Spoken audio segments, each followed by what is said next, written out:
Sani nurra du'e mataan nama meeqaa nama tokkochaa nurraa miidhamaa jiru. Nurraa miidhamee jiru.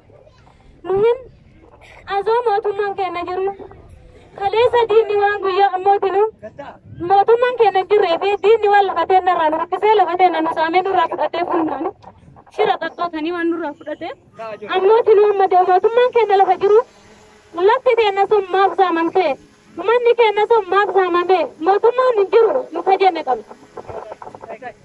Ammootinu nuhin obboleessi keenya namni keenya ilmaan keenya qabattee akkanatti hiyyanna harka meeqa deemtaa akkuma reef obboleessi keenya sin jedhu waan akka waan hin argatiniif dabree kanaan dabree ammallee azoon kanattiif nu kanu buqqaanee iddoo keenya galee sarraa buqqaanee nu karaa kanarra jiru.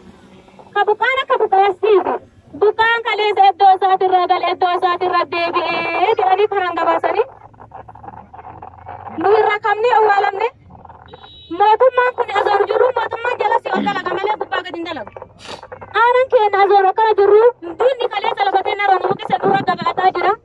Mooyyalee irraa qabee haga kun baaletti godina baaletti nagadatee wal keessaa gaboodana boonanaatti wal keenya nagadataa jirra. Nu akka hurriin nu maramtee kaleessa qabeenya keenya irraa buqqifnee ilma keenya dhabnee karraa keenya dhabnee maasaa keenya dhabnee akkanatti dhumaa jirru. Nu akkana dhumaa jirru kana makiinaan guyyaa irraa halkan irraa nurra deema awwaara nu kaasaa waan jiru. Nuba kaleessa ammoo buqqaan galee jedhanii gabaasan san. Kana ammoo karaa kanarra miidhamaa jiru kan.